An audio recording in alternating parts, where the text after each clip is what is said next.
Hello, and welcome to the Rebalance Earth podcast. Today, we've got another interesting episode with another brilliant guest. So listen along. When's the brilliant guest joining?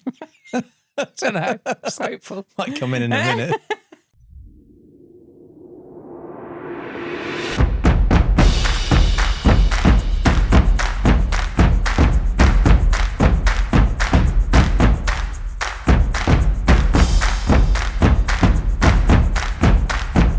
Hi, I'm Kirsty Willman, COO at Rebalance Earth. And today on the podcast, I am joined by Eoin. And the phrase, the more things you do, the more you can do, comes to mind when I think about Eoin. He has a list of academic qualifications. He is always up for an extreme challenge, whether it's an ultramarathon, a canoe marathon, climbing a mountain. He's an active member of search and rescue. He's trustee to a number of charities. And alongside all of that, he's also CIO at Rebalance Earth. Hi, Eoin. You make it sound like I've just got way too much time. I promise CIO at Rebalance Earth takes most of it. Super efficient at all of those things. I want to start by talking about search and rescue a bit. So obviously you don't know when you're going to get that phone call. It can be any time. When the phone rings, what goes through your mind? What happens in that moment? So usually the phone calls come in the dead of night or late in the evening. So I'm usually asleep. So the first thing that goes through my head is me poking myself in the eye to wake myself up. Right. After that moment, there's a whole list of sort of questions that come into your head. So where am I going? Who is it I'm looking for? What's happened? And on average, it takes us as a team about an hour to get what we call boots on the ground to the point that we're operational. So we have this huge patch across North Somerset and Devon. And that gives you further time for reflection. And I suppose one of the things that I'm probably slightly embarrassed about is we quite often get called upon to go look for despondents. And the gut reaction whenever I know that I'm going to look for a despondent is, yeah, damn it. Why am I being made to do this? But it's not about, it is about that individual, but actually it's about their families. Yeah.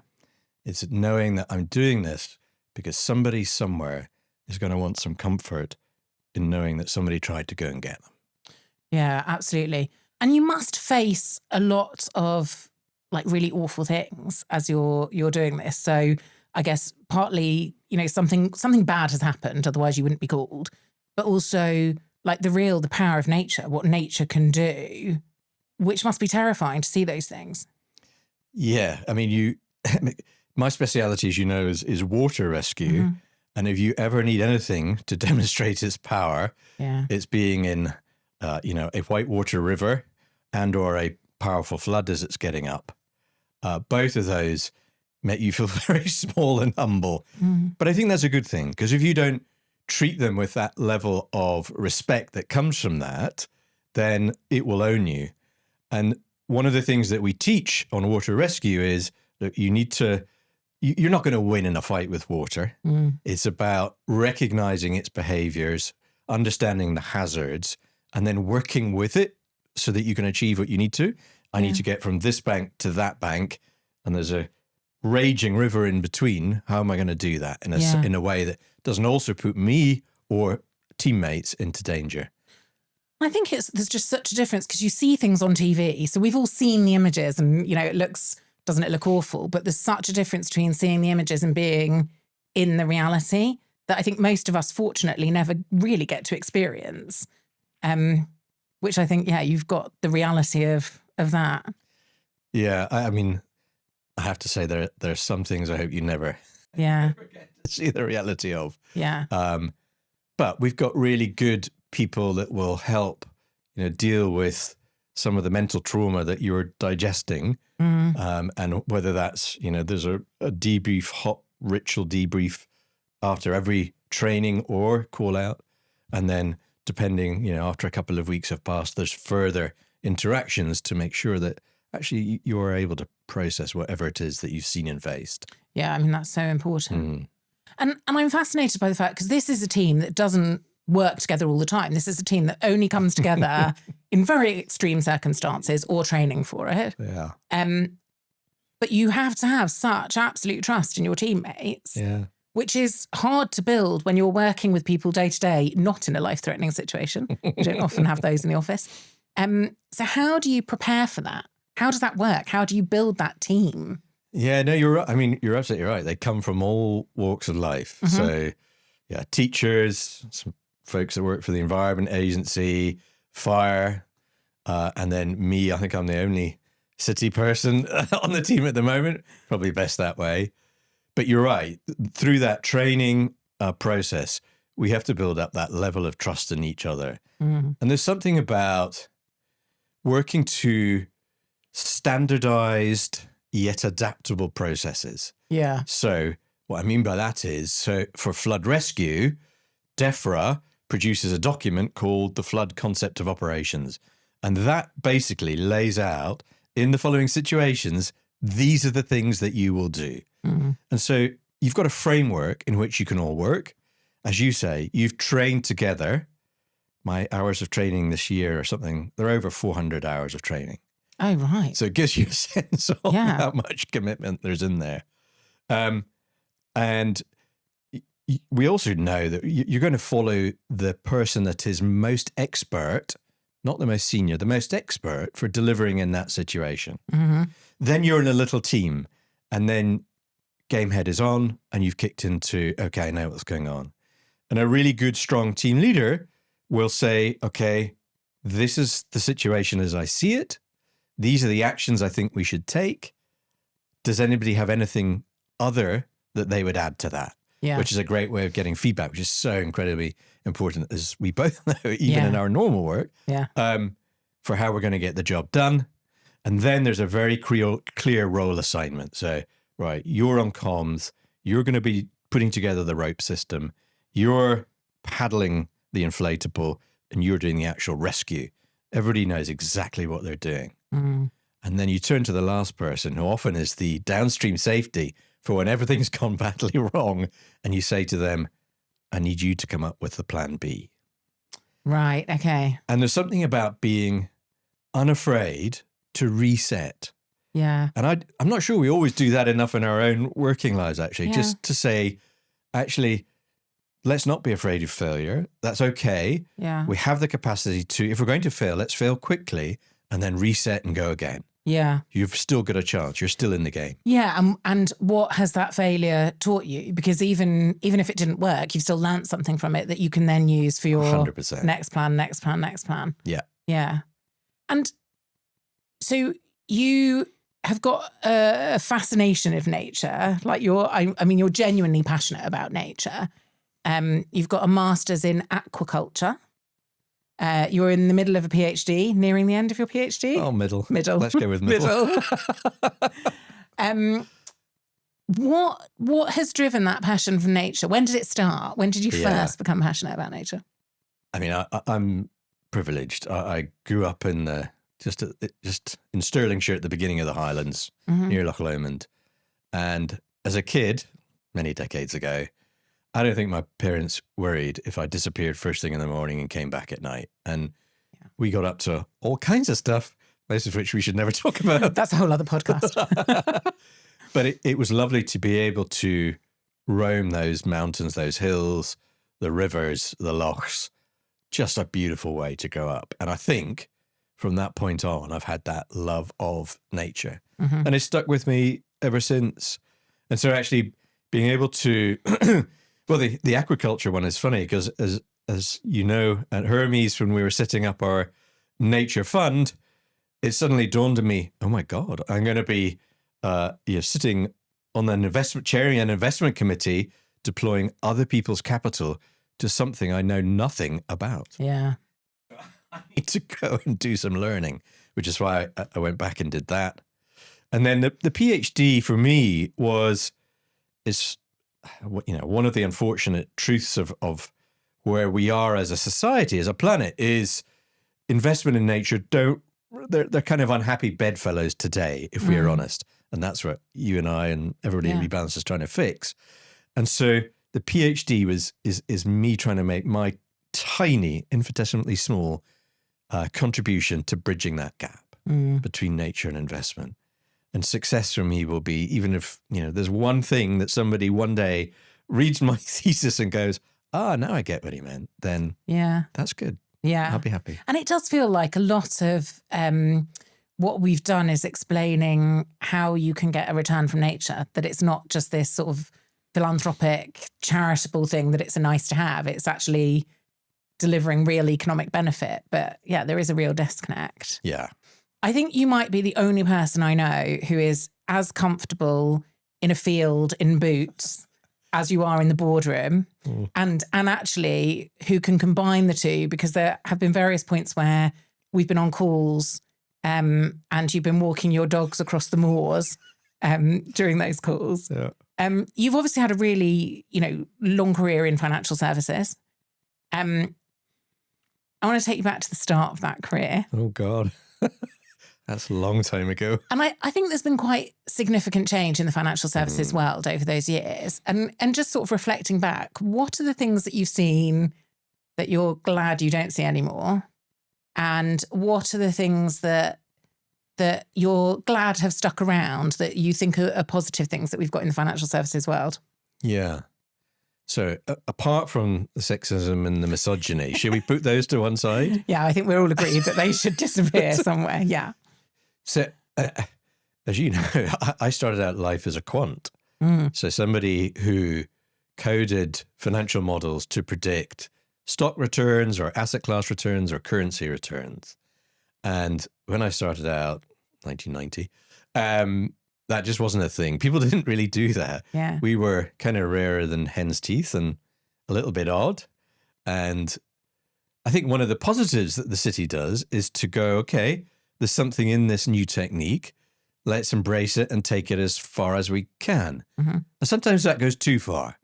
And so you'll see things like 2008 global financial crisis. Does that reflect in some sense too great a dependency on quantitative risk models that were very much backward looking and hadn't actually seen the big picture, i.e. the worst mortgages being written in the world on a consistent basis. Yeah. So there's good and bad from what I've seen throughout my career. I've enjoyed my time in smaller firms rather than bigger firms. And I think maybe that's just a personality thing. And being slightly introverted. I'm comfortable with less people. and interestingly, because I think if you go back to the financial crisis and all the things that led up to it, which in retrospect you look back and go, that was sort of obvious that it was coming. And it feels like we're in quite a similar position now, albeit it's a different underlying risk, but we sort of seem to be steamrolling towards another, like not nobody, but the majority of people are not recognizing the real value of nature, the real risk that's on their balance sheet. You can't quantify it. People don't quantify it. But there is this significant risk. And at some point that does start to become real. Yeah. So it feels very similar. It's massively similar. And I'll give you another weird similarity that brings it all together. So one of the characters in The Big Short, the movie, who is based on somebody in real life, who is calling mortgage failure early, way before anybody else, about 2018, give or take, he said, water is the next major crisis. Yeah. And I think he might have been a bit early, but I think it's starting to play out. I mean, we see extreme weather conditions like we have never before. And yeah, right, they don't always manifest into flood, drought, wildfire, whatever. But people talk openly now about we've got X number of harvests left, which is just this giant food insecurity issue that's just waiting to get us unless we begin to value and price nature appropriately and act to restore what we've destroyed. It is not this infinite resource which we can use at our will. And that's the truth. No, and I think the more that you understand about the underlying risk, the more you sit there going, I don't understand why no one is panicking. Why is no one else really worried about this when actually it's really obvious when you look at the detail. And in fact, there was a national emergency briefing, which seems to have gone unnoticed. Can't believe shocking. It didn't get picked up in any of the major news outlets. Yeah. Nothing on the BBC. Yeah. And yet you've got 10 leading scientists, ex-senior military figures, people from different backgrounds who are saying, basically, if this was World War II, we would be calling this a national emergency. Yeah. Hence his name. I mean, yeah, bonkers. It is crazy. Now, you and I obviously worked together previously, so I know that you were very involved in diversity and inclusion initiatives, which I want to talk to you about a bit. Why are you so passionate about it? One word, fairness. Mm. But let me unpack it for you a bit more. Please. And you were also involved. I was, yeah. I was. The reason it really matters for me is to do with, and it's partly related to search and rescue, but it's to do with what makes for the best teams that give you the best outcomes. Mm-hmm. And it's all about having diversity of thought. And our best, in many ways, our best proxy for diversity of thought today comes from a broader set of diversity characteristics. And I firmly believe that there's something massively important about everybody having an equal opportunity. And, in today's modern society, people will say, oh, yeah, but this is open to everyone. It's not. Stale male, white privilege still exists, and it's just wrong. It does. And I think what's really important, because I was very involved in diversity initiatives and have been for a number of years, but obviously with some self-interest there, because, really driving the agenda, there aren't enough women in financial services. I was previously in real estate. There definitely aren't enough women in real estate. And sort of there were chunks of my career where I was always the only woman in the room. Yeah. So I had some self-interest. And I think what's really important is that it doesn't end up being the people who are facing that problem who are the only ones who think about addressing it. It has to be, I think it has to be led by the majority for it to really bed in and make a difference. Yeah. But I think in some ways that's harder for people. Why? You see, let me flip that. I'm going to say, even as an ally, I think there's I'm acting in a degree of self-interest. And not just because there's better outcomes for everyone, and I think that's true and important. Yeah. There's a guy called David Brooks wrote this wonderful book called The Second Mountain. And basically, he talks about your first mountain is all about yourself, your own ego, your professional success, your educational achievements, blah, blah, blah, blah, blah. But then you come down off that first mountain, there's a period of rethinking. And the second mountain is all about, actually what I want to do is contribute to society at large and other people and community. And the reward from that is way greater than the rewards from being in the first mountain. Yeah. And I think in part, if I'm honest, I suspect that's a part driver for me. Yeah. Yeah, that's interesting. And you do lots of mentoring. You've done lots of mentoring. You still do some. Yeah. And is that, do you think that's the same driver? I do. And again, I'd say there's an even further selfish element in that I learn so much from my mentees, if I'm being brutally honest. So just finished up with, I do a lot of mentoring through the City Hive programs. Yeah.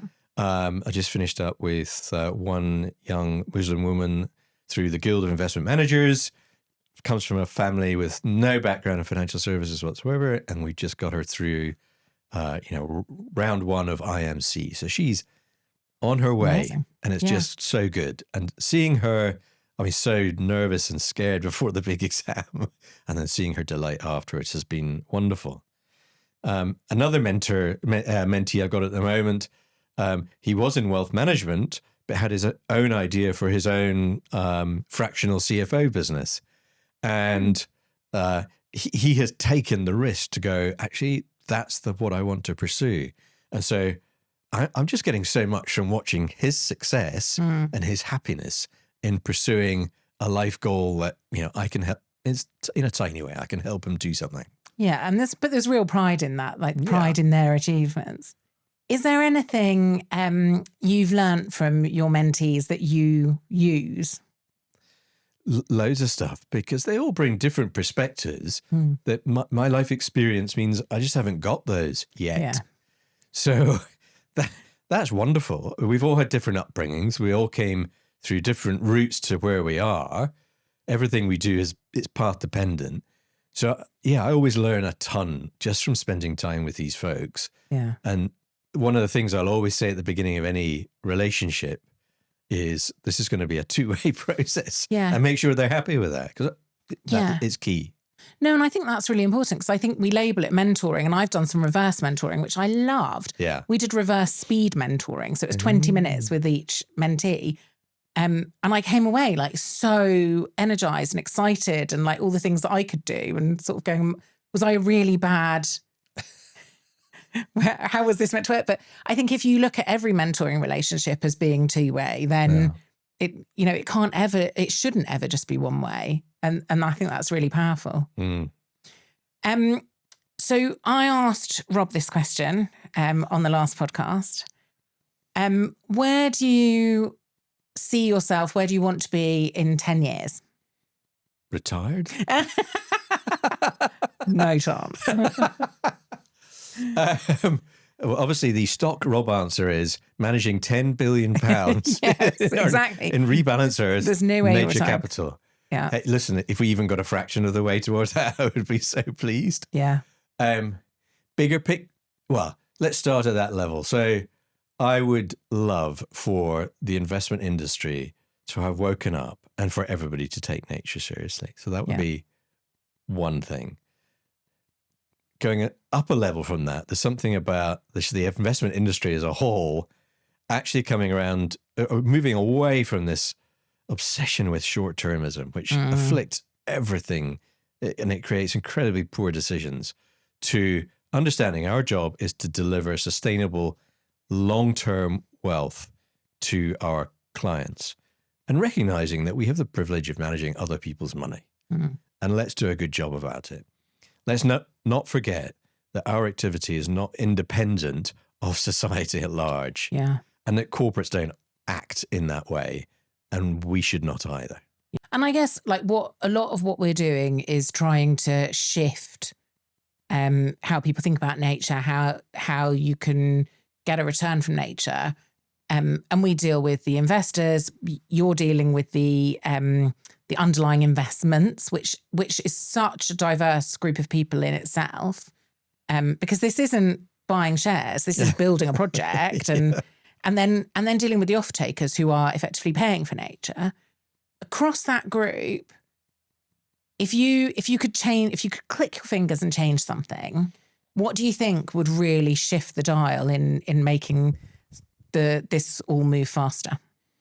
So the one thing for me that would catalyze everything and allow us to scale, I'm not saying that scale is the only answer or necessarily the answer, but I think it's part of it, would be government policy around underpinning the markets. So actually, I get a sense today that the government is very focused on blended finance models, which are great, have a place. So, they're willing to put their money up, which will work alongside private capital in driving projects. But actually, I would say to them, don't spend your money there. Hold that back. Say that you're going to underpin markets to a certain quantity, at a certain quality, for a price, for a period of time, whatever it is. That will drive things much more quickly than the other route, the pushing route. Yeah. So that's my one ask. Yeah. If anybody from government is listening. Hopefully. And in the nature world, your real passion lies underwater. Yeah. So why? Tell us a bit about why are you so passionate about what happens under the sea? Well, you took your kids to watch Ocean. I did, yeah. Yeah. It was amazing. If you haven't watched Ocean and done a bit of sobbing, I really worry about your soul. Yeah. So yeah, that's it. I mean, we live in an island, and we are surrounded by what are essentially, or should be, these massively nutrient-rich waters, which have such immense value, whether that's health and well-being to the produce they produce. We just don't recognize it. So that for me is just and it's relative, because don't get me wrong, I love messing around in a good peatland bog as much as the next person.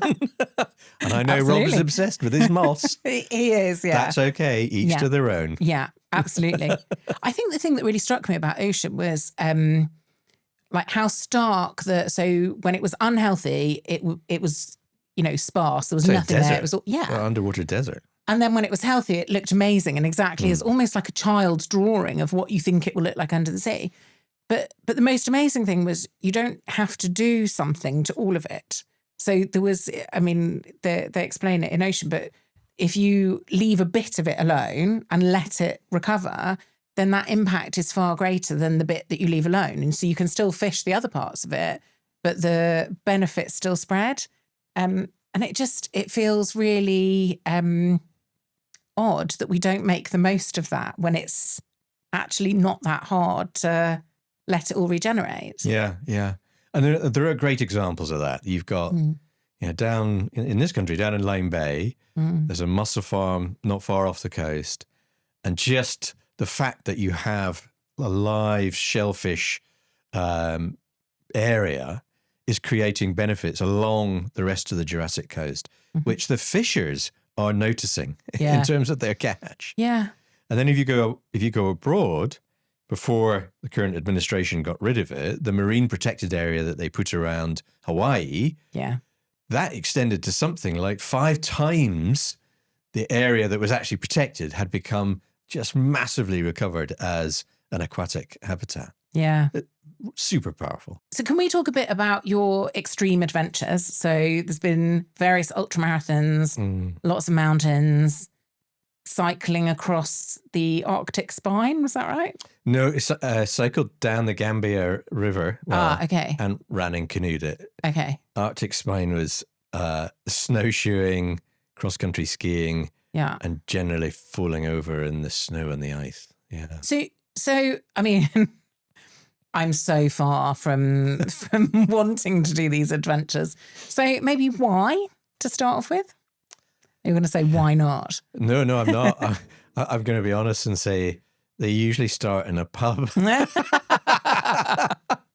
It's a conversation when you think afterwards, oh, hang on, why did I agree to do that? But you can't back out. Exactly. So that's to one side. I do well, everybody's different, right? So I don't think everybody needs to do these things.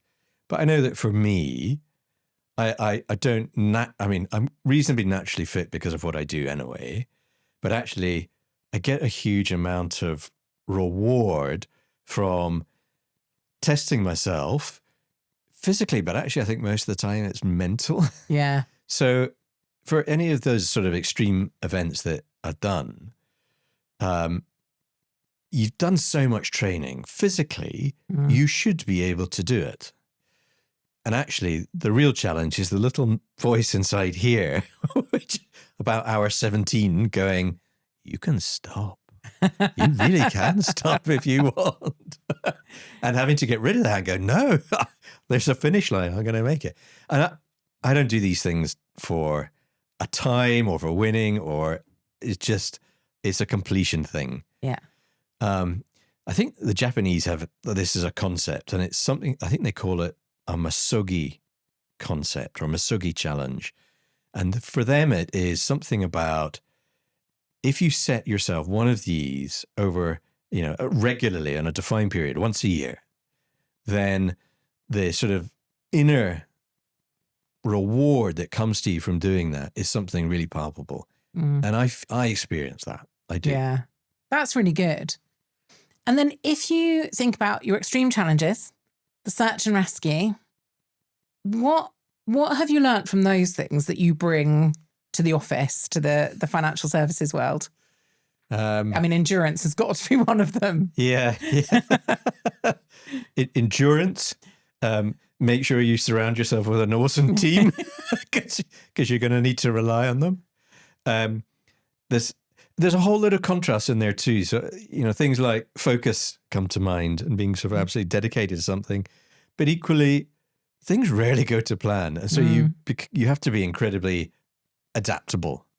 I can think of, being in races in the Arctic where one stupid reason or another, a finger in a glove gets frozen. And at that point, you're in trouble. So you're thinking, all right, what can I use instead? And I'll put a sock on as an underglove and then my big mitt and whatever.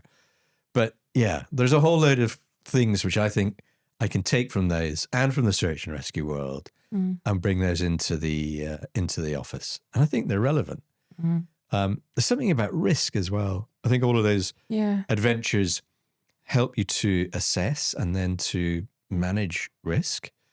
And, sometimes it's about knowing when just to back away and say, not doing that one. Yeah. It's too much. Yeah.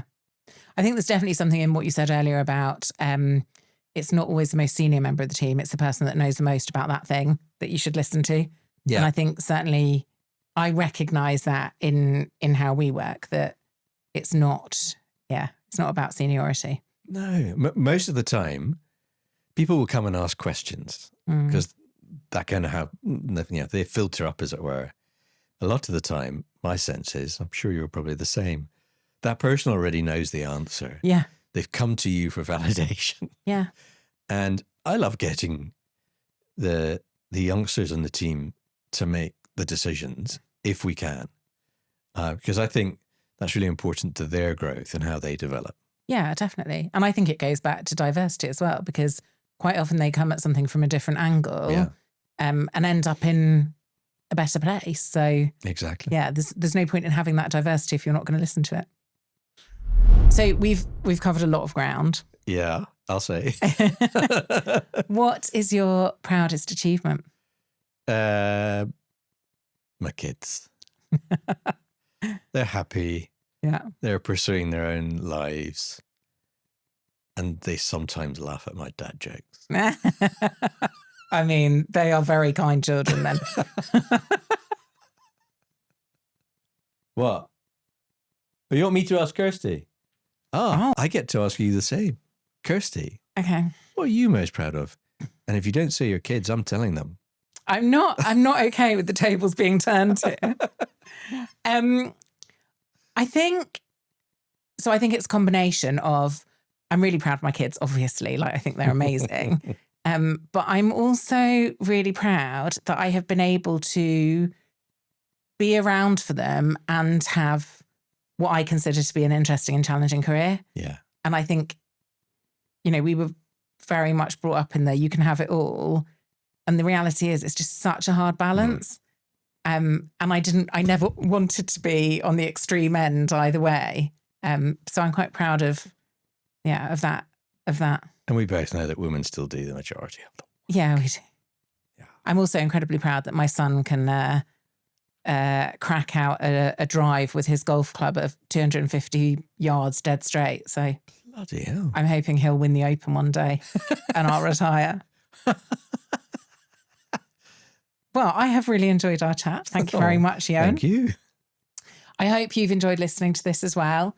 If you have, then please follow along and subscribe to our channel, and please share with a friend. Thank you.